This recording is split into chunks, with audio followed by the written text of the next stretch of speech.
Welcome back, guys. If you are just joining us, this is INX Prime Live. Remember, we are on your screens every single Monday to Friday between the hours of 6 p.m. and 8 p.m. Now, today we are delighted to be joined by Mpine. Now, she is the owner and creative force behind Unravel, which is a small business that specializes in handmade crochet baskets, rugs, as well as accessories. Now, Unravel uses t-shirt yarn to make stylish pieces that are both functional as well as eye-catching. Mpine's passion for crocheting and her commitment to sustainability has made Unravel a unique and inspiring brand. We will chat to her right now. Good evening and welcome to INX Prime Live.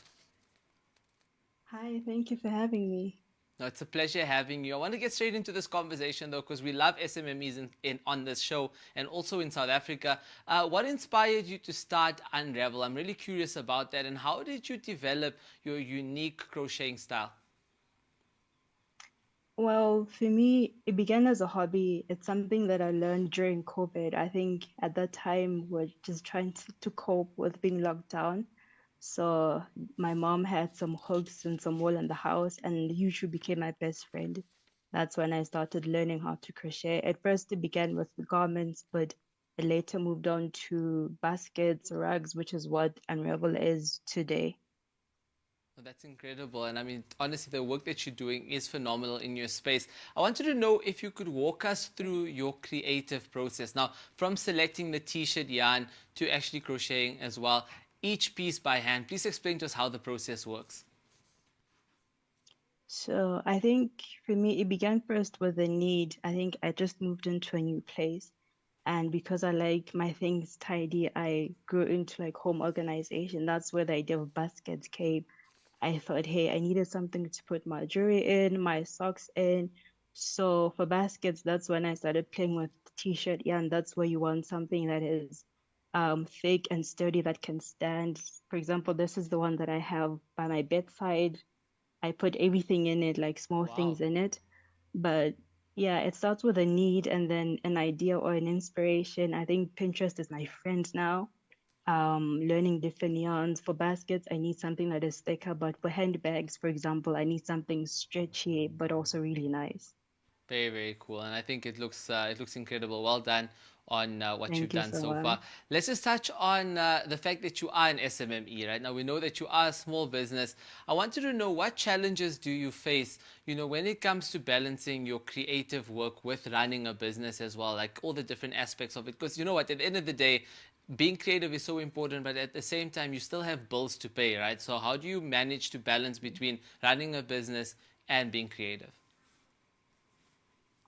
I think when you decide that you want it to become a business, then that's where you see the need to learn the different functions that are necessary for a business. I think it can be challenging having to balance the two, the creative side and the business side.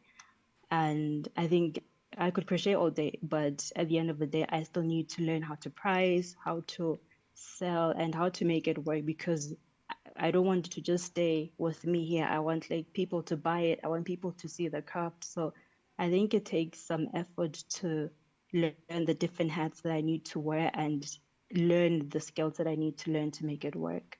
No, yeah, that's very, very true. And I'm glad that you are aware of what it actually takes to become, to grow your business and expand as well. I just wanted to touch on some of the comments and questions coming in from social media as well.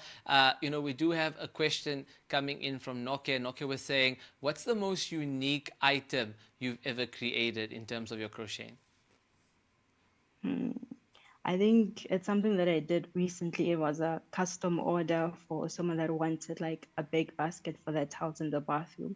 It's the biggest basket that I've done. So I think I enjoy people that say, "Hey, I have this crazy idea, and I want you to make it obviously in line with what I do." So it was fun to sort of bring their idea to life. So yeah, I think that was fun for me. Yeah, that's quite unique as well. I mean, also we have another question from Tabo as well. Tabo was saying, if he is interested in buying some of your products or purchasing some of your products, where can he go and find them? And also perhaps give us an understanding of the price range of some of your items. Okay, so my prices range from 200 all the way to 1,000 for custom orders, but I am available on Facebook at Unravel Handmade. Instagram, Unravel Handmade _ crochet. I'm also on TikTok, and I think my WhatsApp number is on all of my social media, so they can view my catalog there, and you can take it from there. That's brilliant. I wanted to know as well, how long have you been running your business in particular? When did you actually start your business? When did you have that idea to start this business, and how has it been so far? Unravel began this year, so it's still quite new, and I think I'm still really learning how to run it, how to make it work. So yeah, it's a journey. That's very, very true. Mpine, before we do let you go, there's a lot of young people out there that want to actually start up businesses, but they're too scared. You've actually done something that a lot of people have failed to do, and that's obviously just start up something new and have the courage to do that. What advice do you have for a lot of the young people out there that perhaps want to start up their first business? It might be a small business, but they want to start up something. What advice do you have for them? I think take the leap and figure out what you have in your hand. I think for me, I needed to look at what I had in my hand, which is my craft, my creativity. And then from there, I needed to move on. How do I make it big? How do I make it work for me? Because I mean, jobs are really hard to find these days. So it's important that we find something to do for ourselves and to actually make them work. That's very, very true. But again, Mpine, thank you so much for joining us tonight on INX Prime Live. It was a great interview. Thank you for having me. Awesome, guys. That is Mpine Letlala, who is actually a business owner. She just started up her business very recently. It is called Unraveled, and you should definitely go and find her on social media platforms if you do want some of her products. But, guys, on that note, we are going to take a quick ad break, and we'll come right back.